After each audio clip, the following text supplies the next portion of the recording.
2026 നിയമസഭാ തെരഞ്ഞെടുപ്പ് വന്നതോടെ വർണ്ണം മാറി മറിഞ്ഞിരിക്കുകയാണ്. ഇതിനെക്കുറിച്ച് ജനങ്ങൾക്ക് എന്താണ് പറയാനുള്ളതെന്ന് ചോദിച്ചു നോക്കാം. വി.ഡി. സതീശൻ, രമേശ് ചെന്നിത്തല, കെ.സി. വേണുഗോപാൽ, ഇവരിൽ ആരാണ് മുഖ്യമന്ത്രിയായി വരണമെന്ന് നിങ്ങൾ ആഗ്രഹിക്കുന്നത്? മുഖ്യമന്ത്രിയാവാനുള്ള യോഗ്യത എന്ന് പറഞ്ഞാൽ ഇപ്പം വേണുഗോപാൽ കേന്ദ്രത്തിലാണ്. ഇനി വരികയാണെങ്കിൽ അവിടെ ഒരു ഇലക്ഷൻ വേണം, ഇവിടെ വരികയാണെങ്കിൽ ഇവിടെ ഒരു ഇലക്ഷൻ വേണം. അപ്പോൾ 2 ഇലക്ഷൻ വരുമ്പോൾ ചിലവ് കൂടും. പിന്നെ രമേശ് ചെന്നിത്തല എന്ന് പറഞ്ഞാൽ കുറച്ചുകൂടി സീനിയർ നേതാവാണ്. പല വകുപ്പിൽ MP ആയിരുന്നു, മന്ത്രിയായിരുന്നു. പിന്നെ ഇപ്പോഴത്തെ കണക്കനുസരിച്ച് നോക്കുമ്പം വി.ഡി. സതീശനാണ് സാധ്യത കൂടുതൽ വരേണ്ടത്. പ്രതിപക്ഷ നേതാവായിരുന്നു. പിന്നെ വേണമെങ്കിൽ ഇവരെ 2.5 കൊല്ലം വീതം മാറ്റിയെടുക്കുക. അത് അവരുടെ പാർട്ടിയുടെ തീരുമാനം. ചെന്നിത്തല മുഖ്യമന്ത്രിയാവാൻ 2.5 കൊല്ലം കഴിഞ്ഞിട്ട് ഇപ്പം ഗണേശ് വന്നതുപോലെ ട്രാൻസ്പോർട്ട്. അപ്പോൾ കൂടുതലും നമുക്ക് ഇപ്പം നമ്മുടെ ഉദ്ദേശം വി.ഡി. സതീശനാണ് മുഖ്യമന്ത്രി ആവണമെന്നുള്ള. പുതിയ മുഖ്യമന്ത്രി ആരായിരിക്കും വരിക? വി.ഡി. സതീശൻ. എന്തുകൊണ്ടാണ്? നല്ലൊരു വ്യക്തിത്വം, കേരളത്തിന് ആവശ്യമാണ്. വി.ഡി. സതീശൻ വരുമെന്നാണ് തോന്നുന്നത്. പിന്നൊന്നും പറയാൻ പറ്റില്ല. സ്ത്രീകൾക്ക് സൗജന്യ KSRTC യാത്രാ സൗകര്യം ലഭ്യമാക്കുമെന്ന് UDF പറഞ്ഞിരിക്കുകയാണ്. ഇതിനെക്കുറിച്ച് എന്താണ് അഭിപ്രായം? സൗജന്യ യാത്ര നടത്തുകയാണെങ്കിൽ, കൊടുക്കുകയാണെങ്കിൽ KSRTC പൂട്ടിപ്പോകും. കാരണം ഇപ്പം തന്നെ അവർക്ക് ശമ്പളം കഷ്ടിച്ച് കൊടുക്കുന്നതേ ഉള്ളൂ. അത് ശരിയായി വന്നതേ ഉള്ളൂ. KSRTC സൗജന്യമായിട്ട് കൊടുക്കാൻ പറ്റില്ല. കൊടുക്കുകയാണെങ്കിൽ KSRTC എന്ന് പറയുന്ന ഒരു സ്ഥാപനം കാണില്ല. ഒരിക്കലും നടപ്പിലാക്കാത്ത കാര്യമായിരിക്കും. കാര്യം ഇത്രയും സ്ത്രീകൾക്ക് എങ്ങനെ അവർ സൗജന്യ യാത്ര നടപ്പിലാക്കണം? 10 വർഷം മുമ്പ് വന്നിട്ട് അവർ പെൻഷൻ പോലും കൃത്യമായിട്ട് കൊടുത്തിട്ടില്ല. അപ്പോൾ ഇതെങ്ങനെയായിരിക്കും? ഇനി അടുത്ത നഷ്ടത്തിലാണ് അതിന് ഓടാൻ പോകുന്നത്. കാര്യം സ്ത്രീകൾക്ക് സൗജന്യം എന്ന് പറയുമ്പോൾ അവരുടെ വണ്ടികൾ, ചെറിയ ചെറിയ വണ്ടികളെല്ലാം ഒതുക്കി വെച്ചിട്ട് ഇനി സ്ത്രീകൾ എന്ത് ചെയ്യും? ഇനി ആ യാത്രകളിൽ പങ്കെടുക്കാൻ തുടങ്ങും. അപ്പം KSRTCയിൽ വരുമാനം കുറയും. ഇനി അതിൻ്റെ ജീവനക്കാർക്ക് പൈസ സാലറി കിട്ടില്ല. ഇനി അതിനു വേണ്ടി ഇനി അടുത്ത സമരമാണ്. ഇനിയിപ്പോൾ കാണാം 5 വർഷം ഇനി അവർ ഇനി എങ്ങനെ ഭരിക്കുമെന്നും, ഇനി ജാഥയാണോ ഇനി യുദ്ധമാണോ ഇവിടെ നടക്കണമെന്ന് നമുക്കറിയാൻ പറ്റില്ല. ഇനി അങ്ങനെ സംഭവിക്കും. എന്നുവെച്ചാൽ പിണറായി സർക്കാർ വന്ന സമയത്ത് ഇതെല്ലാം കൃത്യമായിട്ട് തന്നെ KSRTC ജീവനക്കാർക്ക് പൈസയും കാര്യങ്ങളെല്ലാം വന്നുകൊണ്ടിരുന്നു. കൃത്യമായിട്ടുള്ള കാശുകളും അതുപോലെ ബസ് ഫെയർ എല്ലാം ഒരേ കണക്കിന് പോയിക്കൊണ്ട്. ഇനി ഫ്രീ ആകുമ്പോൾ അവരുടെ ആക്റ്റീവായാലും അവിടെ ചെറിയ ചെറിയ വാഹനങ്ങളെല്ലാം മാറ്റി വെച്ചിട്ട് അവരെല്ലാം ഈ യാത്രകൾ അതിലായിരിക്കും. അത് സ്ത്രീകൾക്ക് ഇപ്പോൾ ഒരു സൗകര്യമായി. അതുകൊണ്ടാണല്ലോ ഈ ഇപ്പോഴേ നേരെ തിരിഞ്ഞത്. 10 വർഷം അവർ ഭരിച്ചു. അവർക്ക് ഇപ്പോൾ അവർ നല്ല ഭരണം നല്ലതല്ലെന്ന് അവർക്കത് മനസ്സിലായതുകൊണ്ട് അവർക്ക് വേണ്ടി വോട്ടിട്ട് അവർ വാഗ്ദാനം കൊടുത്തപ്പോൾ അവർക്ക് വേണ്ടി അവരെ പുറകെ പോയി. ഇനി അടുത്തൊരു പാർട്ടി വാഗ്ദാനം കൊടുക്കുമ്പോൾ അവരെ ബാക്കി പോകും. ഇതാണ് ഈ ഇവിടെ നടക്കുന്ന സംഭവങ്ങൾ. അതെ, എനിക്കതേ പറയാം. പുതിയ മാറ്റങ്ങളെന്ന് പറഞ്ഞാൽ ഇപ്പം നമ്മുടെ പെണ്ണുങ്ങൾക്ക് വേണ്ടി ബസ്സിൻ്റെ ഗ്യാരണ്ടി കൊടുക്കുമെന്ന് പറയുന്നുണ്ട്. ഇന്ദിരാ ഗ്യാരണ്ടി അത് കൊടുക്കുമെന്ന് പറയുന്നുണ്ട്. പിന്നെ ചെയ്തതിന് ശേഷം പറയാൻ ബാക്കിയുള്ള കാര്യം. അത് എങ്ങനെയൊക്കെ ക്ലിയർ ആവുമെന്ന് നമുക്കറിയത്തില്ല. അവരുടെ പ്രസ്താവനകളെങ്കിൽ തന്നെയും എങ്ങനെയാണ് അത് നടപ്പിൽ വരുത്തുക എന്നുള്ളതിനെ പറ്റിയൊന്നും അറിയത്തില്ല. ഇല്ല, ഇൻ കേസ് അങ്ങനെ ഒരു പദ്ധതി നടപ്പിലാക്കുകയാണെങ്കിൽ തന്നെ അത് KSRTC നഷ്ടത്തിലേക്ക് പോകുന്നതിന് സാധ്യതയിലാവില്ലേ? അല്ല, നമ്മുടെ ബസ് യാത്രക്കാരിൽ ഭൂരിപക്ഷം സ്ത്രീകളാണ്. പിന്നെ ഈ നടക്കാൻ പറ്റാത്ത ഈ ഇവിടുത്തെ ജനങ്ങളാണ് ഉള്ളത്. യുവാക്കളെല്ലാം ബൈക്കുകളിലാണ് പോകുന്നത്. അപ്പോൾ ഇത് മൊത്തം സ്ത്രീകളാണ് കൂടുതൽ. 90% സ്ത്രീകളാണ് ബസ്സിൽ യാത്ര. അതെങ്ങനെയൊക്കെയാണെന്ന് അറിയില്ല. ഇത് പറയുന്നു സർക്കാർ ഇങ്ങനെയൊക്കെ വരും ചെയ്യുമെന്നൊക്കെ പറയുന്നു. എന്നറിയില്ല. നടപ്പിലായാൽ കൊള്ളാം. പണ്ട് ട്രാൻസ്പോർട്ട് നഷ്ടത്തിലാണെന്നാണ് പറയണത്. ഇനി ഇതും കൂടെ ആയാൽ എങ്ങനെയാണെന്ന് അറിഞ്ഞൂടാ. അത് പ്രാബല്യത്തിൽ വന്നാലും എല്ലാവർക്കും അത് കിട്ടണമെന്നില്ല. നിറയെ ഒരു 4-5 ബസ് വിടുമായിരിക്കും ഒരു 7-8 കിലോമീറ്ററിനകം. അതിനേക്കാളും ഇല്ലാതിരിക്കുന്നതാണ് നല്ലത്. അതിലെല്ലാവരും കൂടെ കയറി വല്ല ബുദ്ധിമുട്ടുണ്ടാകാതിരിക്കുന്നതിനേക്കാളും ഇങ്ങനെ പോണതാണ് നല്ലതെന്നാണ് എൻ്റെ അഭിപ്രായം. ഇപ്പോൾ തന്നെ KSRTC നഷ്ടത്തില്ല. അപ്പോൾ ഇങ്ങനെ ഒരു പദ്ധതി നടപ്പിലാക്കി കഴിഞ്ഞാൽ ഒന്നില്ലെന്നായിട്ട് കഷ്ടമാണ്. എന്താണെന്ന് വെച്ചാൽ ഇപ്പോൾ പെൻഷൻ കിട്ടാതെയും ശമ്പളം കിട്ടാതെയൊക്കെ ഒരുപാട് പേര് ബുദ്ധിമുട്ട് പറയണുണ്ട്. ആത്മഹത്യ ചെയ്തവർ വരെ ഉണ്ട്. അതുകൊണ്ട് ഇതേ രീതിയിൽ അങ്ങ് പോയാൽ നല്ലതാണ്. എന്തായാലും UDF അത് ചെയ്യുമെന്ന് എനിക്ക് തോന്നുന്നില്ല. അവർ നഷ്ടത്തിലാണ്. ഒരേ നഷ്ടം വന്നാൽ നമ്മൾക്ക് ആ നഷ്ടം ബാധകമാണ്. അതുകൊണ്ടാണ് പറയുന്നത്. ഇത്തവണ BJP 3 സീറ്റുകൾ നേടിയത് കേരളത്തിൽ 3ാം ശക്തിയുടെ വളർച്ചയെ കാണാൻ സാധിക്കും. അടുത്ത 30 സീറ്റ് കിട്ടും. രണ്ടിടത്ത് 28 2ാം സ്ഥാനം. അടുത്ത തൂക്ക് മത്സരത്തിലായി 2031 30 സീറ്റെങ്കിലും ഉറപ്പായിട്ട് കിട്ടും. അതിൻ്റെ സംശയമുണ്ട്. നിയമം കഴക്കൂട്ടം ചാത്തന്നൂരെത്തില്ലേ? ഇനി തിരുവല്ല വഴി കായംകുളം അങ്ങ് പൊയ്ക്കോളൂ. സംശയമുണ്ടെന്ന് വളർച്ചയുണ്ടോ ഇല്ലേ എന്നുള്ള കാര്യം പേടിക്കാവുന്നില്ല. സംശയിക്കേണ്ട ഒരു കാര്യവുമില്ല. ഇതും ഈ 5 കൊല്ലം കൂടെ കഴിയട്ടെ, അപ്പോൾ അറിയാൻ പറ്റും. തുടർഭരണം പ്രതീക്ഷിച്ച LDFന് വീഴ്ച പറ്റാൻ കാരണം എന്തായിരുന്നു?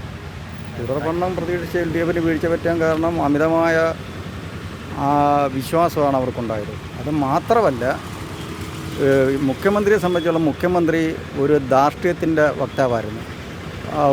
ഒരു മാനുഷികമുണ്ടെങ്കിൽ ഒരാളിനെ കാണാനോ പറയാനോ മനുഷ്യരായിട്ടുള്ളൊരു പരാതിക്കാരനെ പോലും നേരിട്ട് സ്വീകരിക്കാനുള്ള ഒരു സാമാന്യ മര്യാദ പോലും അദ്ദേഹം പാലിച്ചില്ല.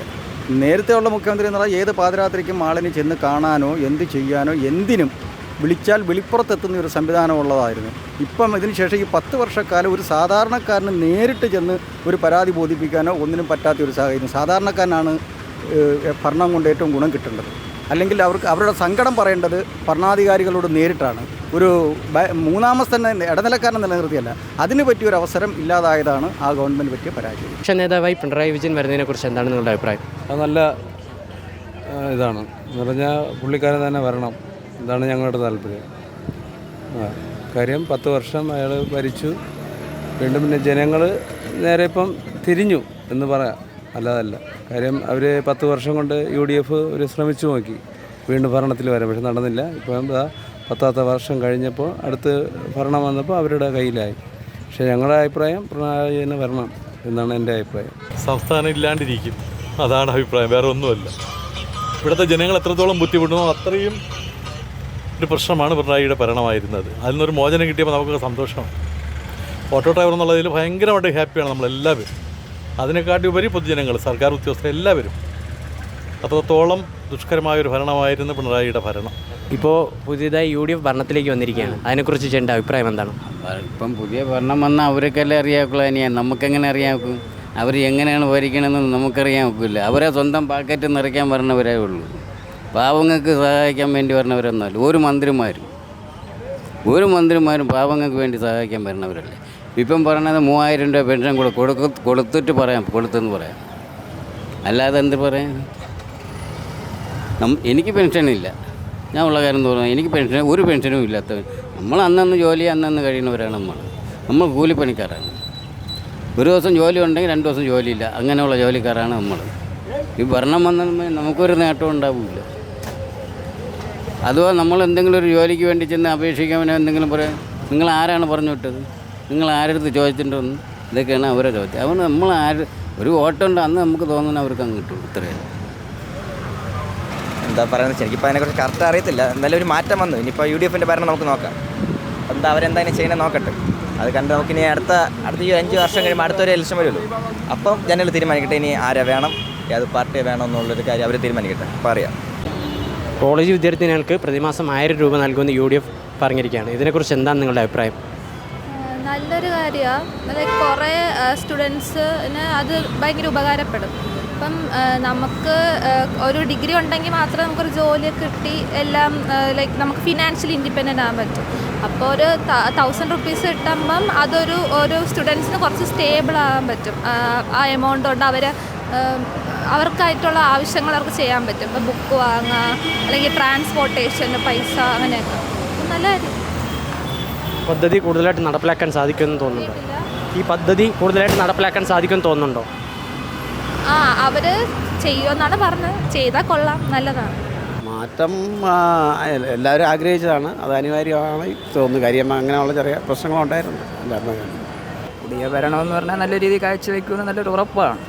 പഴയ ഭരണങ്ങൾക്ക് നമ്മൾ UDF സർക്കാർ വന്നുകൊണ്ടേ പുതിയൊരു നല്ല കാഴ്ചപ്പാടാണ് നമുക്കുള്ളത്. ഇനി പുതിയ മാറ്റങ്ങൾ കൊണ്ടുവരാൻ സാധിക്കുമെന്ന് വിശ്വസിക്കുന്നുണ്ടോ? വിശ്വസിക്കുന്നുണ്ട്. പുതിയ സർക്കാരിനെ കുറിച്ചുള്ള ജനങ്ങളുടെ അഭിപ്രായം എങ്ങനെയാണ്? ആരായിരിക്കും മുഖ്യമന്ത്രിയാവുക എന്നുള്ള ആകാംക്ഷയിലാണ് ജനങ്ങൾ.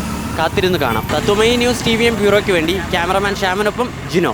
വിട്ടുവീഴ്ചയില്ലാത്ത നിലപാടുകളുമായി ദേശീയതയുടെയും സമാജത്തിൻ്റെയും ശാക്തീകരണത്തിനു വേണ്ടി തത്വമയിയുടെ ജൈത്രയാത്ര തുടരുകയാണ്. യൂട്യൂബിൽ മാത്രം തത്വമയിക്ക് 10 ലക്ഷം സബ്സ്ക്രൈബേഴ്സിലേക്ക് എത്താൻ ഏതാനും ചുവടുകൾ മാത്രമാണ് ബാക്കി. മറ്റ് സോഷ്യൽ മീഡിയ പ്ലാറ്റ്ഫോമുകളിലും തത്വമയിയുടെ നിറസാന്നിധ്യം തുടരുകയാണ്. ഈ അവസരത്തിൽ ഞങ്ങൾക്ക് നിങ്ങളോടുള്ള അഭ്യർത്ഥന ഞങ്ങളോടൊപ്പം നിൽക്കുക എന്നുള്ളതാണ്.